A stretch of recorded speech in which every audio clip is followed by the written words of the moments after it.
stencil with pencil, you others packing blanks. It's funny how they tell me I'm lazy, but I got active bank. I'm the captain, you staff sergeant, so who's lacking rank?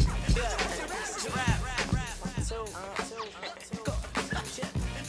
This is rap. When I was young, I met a man in the park. He told me not to tell no one his name, but he came from the dark. He twisted the label V as a misconception. My pocket's fatter than the women with the hip injections. Without the reefer, I'm Herman Key for the sickest records. Watch the whole game, but I ain't playing, bitch. I skipped the practice. 16, my whole team found a new addition. At 17, was more gifted than my fourth Christmas. Kendrick Lamar got a swimming pool of malt liquor. Goons dumping bodies in pools full of sharp scissors. Swimming in the ocean of demons, don't let the sharks get you while your heart ripping. My dog sniffing and bark quicker than pivot jumping off of the pivot, waiting for Jordan to get it and put it in like trying to start the ignition. That's just Don't give them no more, dog. They got to get the mixtape for the rest of that stuff, man. CleverVision.com. I go by the name of the Kid Clever, and you know I always bring y'all something a little different. So I got my little bro here. I adopt him as my little bro. He go by the name of Veezu.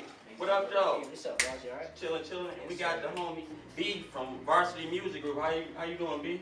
Good, I'm good. Okay, so Veezu, you're 18 years old, right? Yes, sir. And what's different to me about you as an artist as a whole, you know, of course you like to have fun, you know, you do your fun tracks, but you also put lyrics in there. Is that difficult for you to do? No, sir. I think putting lyrics in the records is essential. You know, it sets me apart from everybody else, and it also shows originality. So I like to stay 100 to the craft. Okay. And B, when dealing with him, was that something shocking? Someone as young as him, could do that, could put the lyrics involved, the lyrics into the music, and be a turned up track, but it can still have bars in it. Yeah, that's kind of what we were looking for when we discovered him. My partner Ron Deck, CEO, Varsity Music Group, co-founder, shout out to Ron Deck. My other partner, T. Bishop. Ron discovered him back in the summer of 2010. Okay. And I think it was a family friend gathering or something like that. But long story short, around that time, he was putting up YouTube clips on his own. And so he would just do freestyles to like the most popular records, the latest records that was available. And from there, I think a couple cuts that Ron took him to the studio, he had a connection to early on and get a couple freestyles, and he sent it to him. And so just hearing his natural voice, as far as how his voice sounded, was easy on the ears, and then just the bars, where he was intelligent-wise at that time, it was shocking for him. At that time, he was only 14 years old. He hadn't had his 15th birthday. Wow, that's crazy. And I read also that, you know, you started on your own, making your own videos at home. Yeah.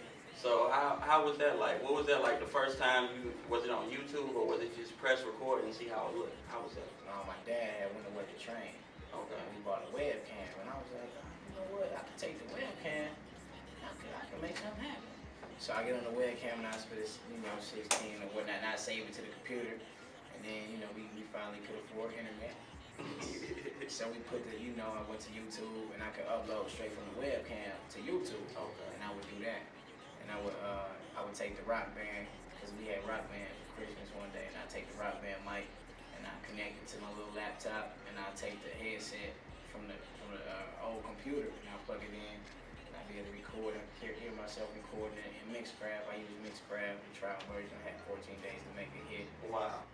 Yeah, that's what it was. 14 days, you had to get it in until I'm not about to buy this software. Cheap too, because like when my trial period run out, I had to delete that whole user profile on the computer and create a whole new one.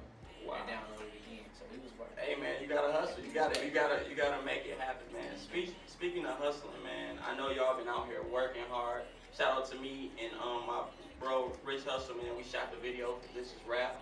Y'all out here working, doing shows, man. Like, so where do you feel like right now is your favorite thing to do as an artist? Is it in the studio recording? Is it out doing shows? What is the best thing for you? Show-wise, I had to learn how to perform. I had to grow into becoming a performer. And I feel like now I'm at, I've gained more insight on how to do that. I study the people that's at the shows. I'm watching them. I can tell which type of record is for which crowd, and that's fun. But nothing beats like being in the studio, like the feeling of creating. Like I'm creating something for my passion, your benefit. Nothing beats that. And then shooting a video was the most fun I had in a long time. So I don't know. I mean, if I had a whole day, it had to be in the studio for about 16 hours shooting a video. But Okay. Definitely, definitely. So, B, what is the vibe like with Veezu in the studio?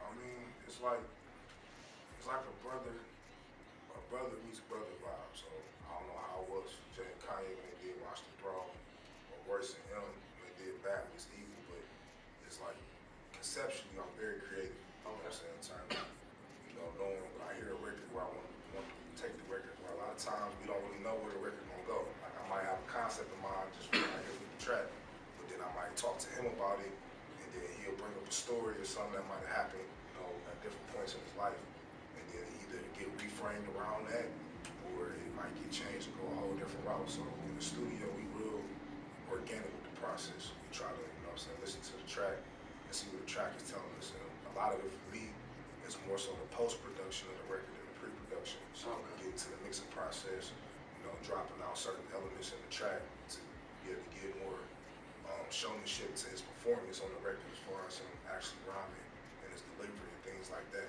That's what's up. That's what's up. One thing that I really like about the whole VMG camp is family. Like I feel family when I'm around. I feel like I'm around brothers and sisters, man. It's being a part of the team. How well does that vibe help you as an artist? I mean, the family vibe is definitely dope, because when it's strictly business like that, it's cool, because it's a sense of urgency, it's a sense of, I have a deadline to get something done, let's submit it and get it done right, and let's do it in quality. But when it's family, it's really like, I'm just, it's pure passion. I'm in the studio, ain't nobody over my shoulder, I'm taking my time with the mic. Y'all ain't here, but y'all not in here.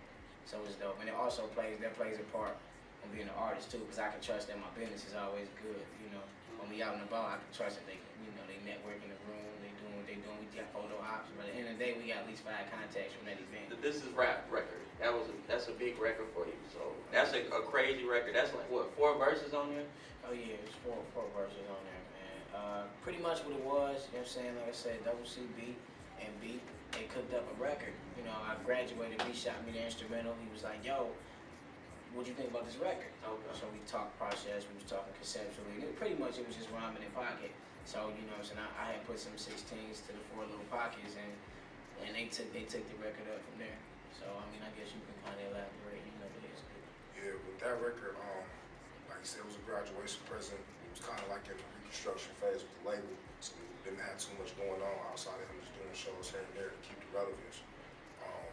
But a lot of times, of course, when you're dealing with a young artist, as you stated, they want to know the history. Right. Is he up on his people that came before him and laid the foundation? So that record, conceptually, was our answer to that. So we wanted to keep re-answering. DOC is my favorite rapper. I'm sorry. So we wanted to keep answering the same question over and over. It's like, if you listen to that record, you already know that he's done his homework and that he's actually a student of the game. And as far as the track, that was a track that actually, this was a loop that Black Hat did. And I came in and filled in all the other elements, conceptually with him in the studio, told him what I wanted to hear on the track. So as far as the claps, the breaks, and the beat that you hear, the scratches, we did the scratches right there on the spot. So some of those scratches were actually in the record, in the original loop. And then as far as the sample, those are 2 separate James Brown samples. One of them is from a record called My Thing, and then the other sample that's actually a part of the actual loop is a pre-killer sample that came with the software that we use. So that record, is real detailed in terms of what we did to it, but the reason why this record is special is because that's what started the whole journey creatively. It's supposed to be a get in, get out type of thing, and whatever you do with it, what you do with it. But the energy, as far as us working on collaborating across the board, was just so crazy. It was like we had to get back in it. That's what's up. And I know I tease B about it. He got that vibe to where it's like you don't want to let him down. So when you're in the studio, I know it's like, okay, I'm gonna get in here, take care of business, knock it out, because I know he want everything. But see, right. we talk processes all the time. We talk conceptually all the time. When he A&R the record, he say, I got this record, like the I Do It record, for instance. He cooked up the I Do It record with Black. We cooked it up together. Yeah, shout out to our in-house producer, Co-Caps Black. CV, you know yourself. And that's like the third part harmony, in terms of our creative process.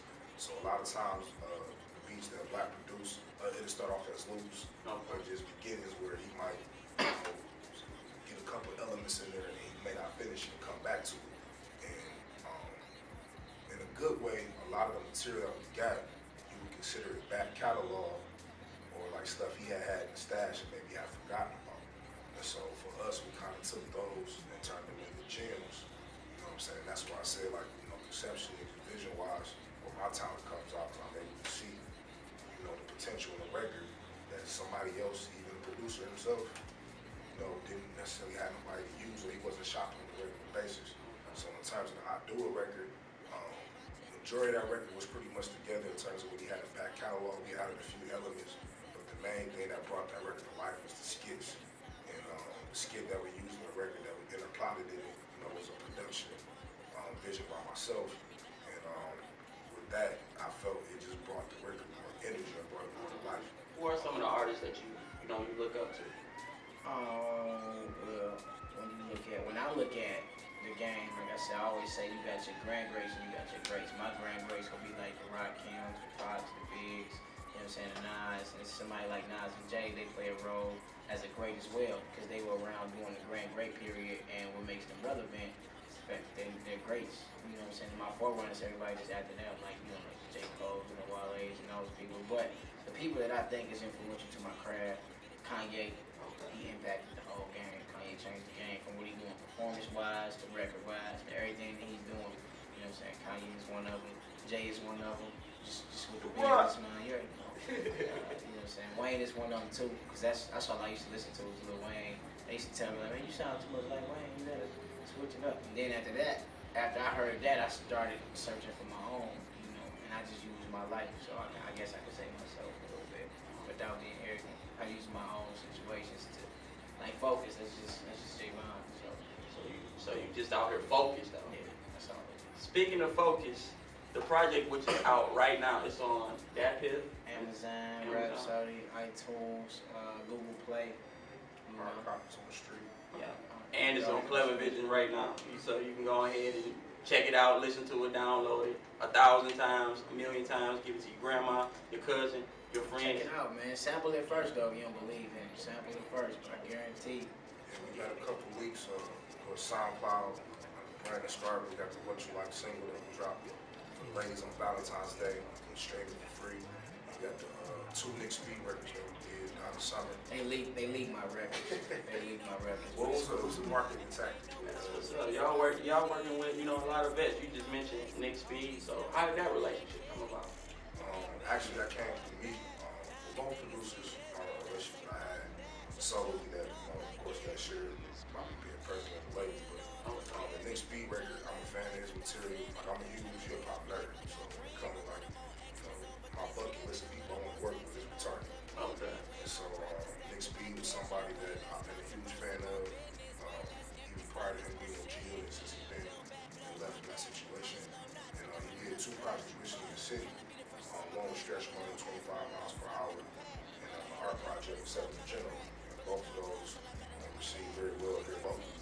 So for me, listening to those projects, I was, of course, further inspired to work with and happened to bump into him on my way here to work. And chopped it up with him, exchanged contacts, sent him a nice email, let him know about my affinity towards what he's done.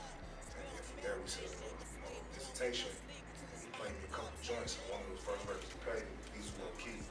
That's on the project, and I was like, man, I gotta get that. How did you go about writing the record for the Veezu low-key? Well, I really wanted to take, I had this thing I did with my brother, who, low-key. Call me Veezu low-key, you know what I'm saying? I had to rap, these niggas out here gon' kill y'all, these niggas out here gon' kill you. These niggas out here gon' kill y'all, these niggas out here gon' kill you. Who? Low-key, and I was saying preach to it, you know what I'm saying? And I heard the record, I was like, you know what, since it's gonna be on a project, I can kind of take that and flip that and put it in there. So when I heard the record, I'm like, and it just fit, you know what I'm saying, it fit. But I knew Nick, and I knew his background and people he worked with, you know, in his circle, so I really tried to make sure I put a little bit of meat in there. So the third verse, I definitely really sat down and was like, okay, what I'm gonna do different? Because I gave him 2 different cadences with the last, I had to really take it far left with it, so. Cause you know, Nick, he's around a lot of spitters, like all the time, like a lot of thorough cats out of Detroit. So you know, you had to bring it on there, and you did it justice. I'm like, okay. I didn't want to take it over the top. I definitely wanted to give him something for him to be like, okay, I'm watching, like you on the radar. So this young boy can spit. Yeah. And also the Donna Summers record. What was the concept with? Actually, when we was in the booth cooking up the Veezu Low Key record, Nick was actually cooking up the Donna Summer beat. Well, I think that was when I was a session after we did the key record by ourselves first, and we went back to play him with an early raw version of Key, and then we had played Donna Summer at that time. It wasn't finished. However it happened, he cooked up the Donna Summer record, and I had, you know what I'm saying, I write in my phone or whatever, and I had this verse on my phone. So he playing it, and they was like, "Come on, man, spit what you spit for me early." So I'm vibing to it, and I spit it, and he was like, "Yo, that shit, we need that. That's the missing piece to the project." So Nick graced us again, and we had Donna Summer. And the funny thing, how it became Donna Summer, the sample that's in it, I thought was a Donna Summer sample. Because the voice reminded me, but it's actually Brandy on Full Moon. Wow. And he flipped it so crazy that it almost sounded like Donna Summer. So Yeah, I did not know that was a Brandy sample. yeah, we got the credits here on the project. But yeah, he flipped it real crazy. And like I said, incentive for those who get the digital copy, we appreciate it. But if you get the hard copy, you'll get the 2 mixed speed records. Because the retail version online don't have the 2 mixed speed records. You can stream it, but the incentive to get this the deluxe version, you actually get the 2 mixed speed records. So a little business. So you get the records he's doing with Legend from the future Legend. Speaking of other legends in the city, we got Miss Corona, who's also a big supporter of you. See, Miss Corona definitely is. She's more than a supporter, man. Like I ran into her in my younger when I first got my feet. I got my feet with Miss Corona. I was at the One Stop Shop on 6 Mile, and I had to take a summer course at Renaissance every day. I used to go up to the One Stop Shop, and my girl Suge, my name's Jay, we call her Suge. Her mom had the hair salon right next door, so I didn't want to be in the hair salon, so I went over to the One Stop Shop, checked them out. You know, there was a guy by the name of Curtis. He was affiliated with DetroitRap.com, Uncle P's movement. Shout out to Uncle P. Oh yeah, salute, I know. And then, you know what I'm saying? Right now, too. They throw records on, man, and I just go. And one day I'm in there spitting, and I Miss Corona walk in. I'm like, that's I seen that. I was watching 8 Mile. That's her from 8 Mile. And I'm like, yeah. So we introduced ourselves to each other, and from that moment forward, like it just been that organic vibe. I be out, I see her with network, and every time I see her, it's just love. So from that point forward, she's been instrumental to. Like a big sister. Oh yeah, no doubt. So B, what all of y'all got coming up next? Any shows? What's the next thing? I know we pushing Focus. We pushing that. So what's coming up next? Amazon, iTunes, Rhapsody, Google Play. I'm sorry. On the booking side of things, we got some upcoming dates in the summer. Possibly opening up a PTA yet. We're still trying to call the final details on that. We have a new hot girl group. LA, so we doing their thing. It's a big concert called the Mob Life Music Tour Part 3. That's taking place here in Detroit. It's going to feature some of the ATL's finest, BMX Switch Gang, True Bangs, all those people. Shout out to my boy Don for his Carter Wrong. He's currently right now on a high school tour, keep our school safe, Lab Money Entertainment, shout out to Carol Dorsey and all them. So he'll be doing upcoming dates from here back to the end of the year. Other than that, we're looking to get back to the studio this summer and possibly do like a nice little, thank you mixtape to all our supporters. And just have them go in and kind of have fun. Just something to show love. You know what I'm saying? Thank you. Well, thank you to you, man. I appreciate you for coming. You Okay. and B coming through. Appreciate CleverVision.com. it, man. Shout out to Clever Vision. www.wesovarsity.com. Y'all know what time it is. Wow. And what's that Instagram? You got that Instagram we can get the people? At Who Is Veezu Low Key. Same on Twitter. At Who Is Veezu Low Key. What else is this new? Kick, same thing. At Who Is Veezu Low Key. Who is he? Who is that guy? Hey, and B, how can the people get in contact with you? Twitter, Scarber, BMG, same website, www.wesovarsity.com. Facebook, government name, real name, no gimmicks, Brandon Scarber. Catch me in the streets. And you can catch it right here on CleverVision.com. We out.